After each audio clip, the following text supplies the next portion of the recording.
Sports क्यों start करा, क्योंकि जब मैं काफ़ी छोटा था तो जब मैं 7 साल का था तब मेरे को अपने पैरों की प्रॉब्लम हो गई थी न्यूरो की वजह से, जो कि अपने ब्रेन से एक नर्व्स आती है जो डैमेज हो गई थी, जिसके कारण मेरे हाथ और पैर चलने बिल्कुल बंद हो गए। तो वो स्टेज एक ऐसा स्टेज था मेरी लाइफ में और मेरी फैमिली की लाइफ में कि मैं खुद से नहीं समझ पा रहा था, क्योंकि 7 साल का बच्चा था मैं और मैं चल नहीं पा रहा था, मैं फिर नहीं पा रहा था। जैसे अपना सांप होता है, मेरी कंडीशन वैसी हो गई थी कि मैं मतलब ना खाना खा पाता था, ना कहीं आना ना जाना, सिर्फ मेरी गर्दन मूव होती थी और बस मैं आंखों से देखता था और सिर्फ बोल सकता था कि नहीं मेरे को अब इस वक्त ये चीज़ है। तो जो मेरे डैडी हैं उन्होंने काफ़ी मेहनत करी, मेरी मदर ने मेहनत करी, मेरे नाना जी हैं, मेरे नाना जी डॉक्टर थे, तो उन्होंने मेरे ऊपर बहुत ज़्यादा मेहनत करी, हमारी शेडोल बहुत ज़्यादा करा। तो फिर मेरी कंडीशन ये हुई कि मेरे हाथ चलने स्टार्ट हुए, थोड़ा सा पैरों की हल्की हल्की मूवमेंट स्टार्ट हुई। फिर मुझे पता चला कि अब मैं पूरी लाइफ चल नहीं पाऊँगा और मैं व्हीलचेयर पे आ गया था उस टाइम पे। तो डैडी मुझे, जब मैं 10 साल का हो गया था तो डैडी मुझे ऐसे ही घुमाने के लिए लेके आए थे नेहरू स्टेडियम। तो तब मैंने अपने डैडी से पूछा था कि डैडी ये जो नेहरू स्टेडियम है यहाँ पर तो बहुत बड़े बड़े खिलाड़ी अपना मेहनत करते होंगे। तो डैडी ने मुझे ये बताया था बेटा, जितने भी अब तक जो ओलंपियन हैं, एशियन चैंपियन हैं, कॉमनवेल्थ चैंपियन हैं, वो नेहरू स्टेडियम और जो जितने भी बड़े बड़े स्टेडियम हैं वहाँ पे वो ट्रेनिंग करते हैं। तो मैंने डैडी से बस ऐसे ही पूछा था कि मैं डैडी क्या मैं एक खिलाड़ी बन सकता हूँ, क्योंकि उस टाइम पे जो डिसेबल स्पोर्ट्स है, जो पैरा स्पोर्ट्स इतना नहीं था और किसी को इतना पता नहीं था कि पैरा स्पोर्ट्स क्या होता है। तो उस वक्त डैडी ने सिर्फ मेरे को बोला था कि हाँ ठीक है, और बचपन से ही मुझे खेलने में काफ़ी रुचि थी कि मैं अपने जितने भी मेरे कलीग्स थे, जो मेरे फ्रेंड्स थे, उन मुझको काफ़ी मोटिवेट करते थे कि कभी हम कहीं खेलने के लिए जाते थे, क्रिकेट खेलने के लिए जाते थे हम 2 किलोमीटर, तो वो मेरे को 2 किलोमीटर अपना व्हीलचेयर में ही बोलते थे कि तेरे को चलानी है, खुद से करेगा। तो मैं उनके साथ जाके क्रिकेट खेलता था, तो ये इंटरेस्ट पैदा हो गया था मेरे अंदर कि भाई हाँ मैं खेल सकता हूँ। फिर अपना ग्रेजुएशन करी, अपना जो मैं फिर एक मैंने अपना कोर्स करा था DSCMR का, तो वहाँ पे जो मेंटली चैलेंज बच्चे हैं उनको मैं ट्रेन करता था। और उस टाइम मेरे को एक सर मिले थे, उन्होंने मेरे को बोला कि आप स्पोर्ट्स क्यों नहीं करते। तो मैंने कहा सर मैं तो क्यों, उस टाइम पे मेरे को समझ आ गई थी कि नहीं मैं स्पोर्ट्स नहीं कर सकता। तो उन्होंने मेरे को मोटिवेट करा, कहा कि नहीं आप स्पोर्ट्स कर सकते हो, आपके अंदर वो क्षमता है कि आप स्पोर्ट्स करो। तो मैंने कहा सर मैं क्या स्पोर्ट्स कर सकता हूँ। तो उन्होंने कहा कि आप व्हीलचेयर लॉन टेनिस क्यों नहीं स्टार्ट करते। तो मैंने 2005 में व्हीलचेयर लॉन टेनिस स्टार्ट करा अपना आरके खन्ना स्टेडियम, जो कि अपना न्यू दिल्ली में है। तो धीरे धीरे जाना स्टार्ट करा, थोड़ा सा इंटरेस्ट जगा मेरे अंदर कि नहीं हाँ व्हीलचेयर पे मैं भी व्हीलचेयर लॉन टेनिस खेल सकता हूँ। मैंने अपने टीवी में देखा था अपना रॉजर फेडरर और नडाल को खेलते हुए, कि मैं भी ये सोचने लगा कि भाई मैं भी एक बड़ा खिलाड़ी बनूंगा व्हीलचेयर लॉन टेनिस खेल के। तो मैंने लॉन टेनिस खेलना स्टार्ट किया। 1 महीना मैंने ट्रेनिंग करी। 1 महीना ट्रेनिंग करने के बाद अपना मैं जब अपना पहला नेशनल था जो कि अपना लुधियाना में था, तो मैंने ये नहीं सोचा था कि मैं फर्स्ट अपने नेशनल्स में अपना मैं पहला नेशनल चैंपियन बनूं।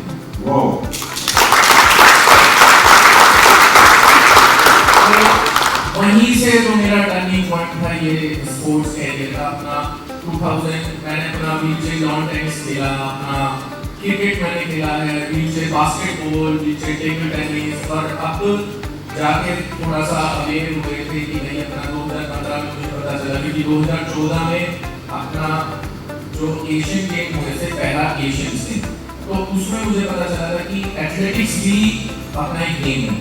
तो मैंने फिर अपना मन बना लिया कि अब लॉन टेनिस को मैं स्किप करके मैं अपना इंडिविजुअल अपना एथलेटिक्स स्टार्ट करूँगा। तो 2015 में मैंने अपना एथलेटिक्स स्टार्ट करा, और वहाँ पे भी मेरे साथ ये हुआ कि सिर्फ मेरे को ट्रेनिंग करने के लिए सिर्फ 20 दिन मिले थे।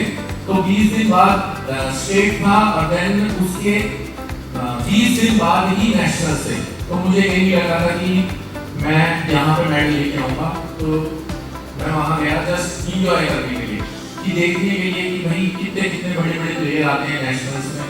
तो वहाँ पे भी मैंने एक गोल्ड मेडल और एक ब्रॉन्ज मेडल लिया था। गोल्ड मेडल मैंने लिया था जैवलिन थ्रो में और शॉट पुट में मैंने अपना ब्रॉन्ज मेडल लिया।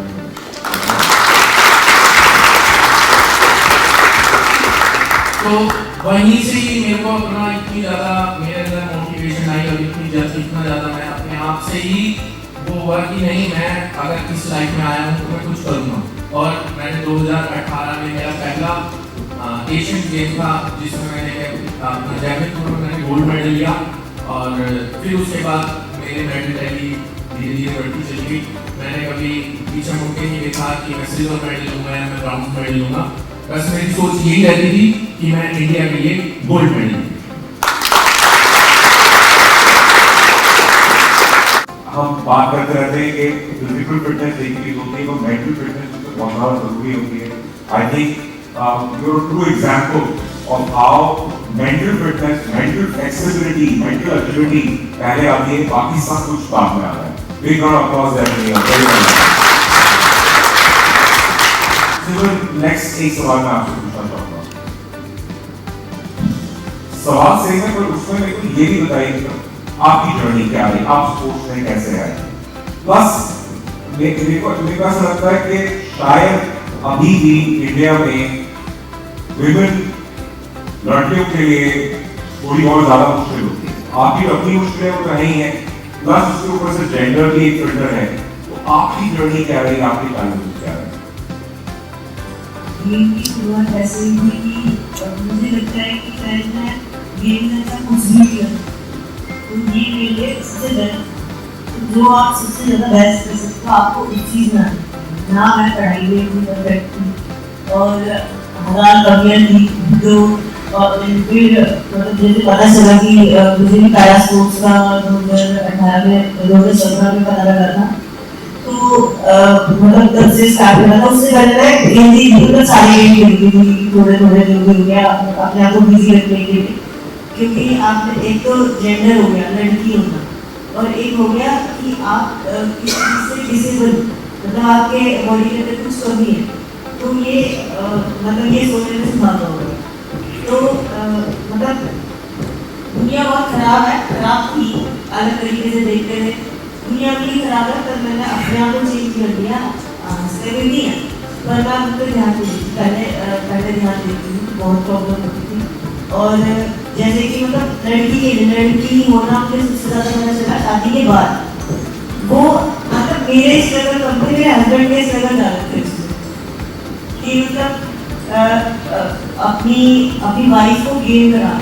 मेरी 2017 में शादी हुई थी और 2017 में ही मैंने प्रोफेशनल गेम स्टार्ट करा था। तो शादी के लिए में जिम चले गए थे। तो मतलब ये गज्जू है तो गज्जू ने मेरे से पूछा कि क्या करना चाहते हो लाइफ में। मैंने बोला कि ऐसे बोल दिया क्योंकि भैया हमारे सीनियर थे काफ़ी, तो उनको देख के बड़ी मतलब इंस्पिरेशन मिलती थी। ऐसे सोचते थे कि अगर मैंने भैया के साथ ऐसे बोल दिया भैया एक फोटो खिंचाना या तो भैया से नंबर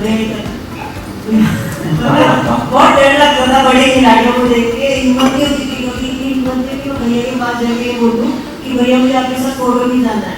मैं बहुत बड़ी फैन थी एक टाइम पे। अब तो बड़े भैया जैसे मतलब इतने खिलाड़ी बहुत अच्छे होते हैं, पर जो हमारी मेंटलिटी होती है दूर से देख के हम मतलब स्टेट लेवल पे खेल रहे होते हैं, डिस्ट्रिक्ट लेवल पे खेल रहे होते हैं, तो इंटरनेशनल खिलाड़ी को देख के ही लगता है कि इसके अंदर बहुत एटीट्यूड होगा, ये बात भी नहीं करेगा ऐसा। तो मेरी मेंटलिटी भी वही थी। पर स्ट्रगल जो शुरू हुआ वो शादी के बाद शुरू हुआ। वो जैसे कि गाँव से हैं तो लोग ये बोलने लगे अरे मूवमेंट करेगी और ये कैसे कपड़े पहनती है, छोटे छोटे इसको शॉर्ट्स पहनाता है। तो इसने बोला नहीं मूवमेंट तो नहीं करेगी, ये तो ओलंपिक के लिए तो आप इसको देखोगे। तो उस टाइम पे नानी हंसी थी कि क्या बात कर रहे हो।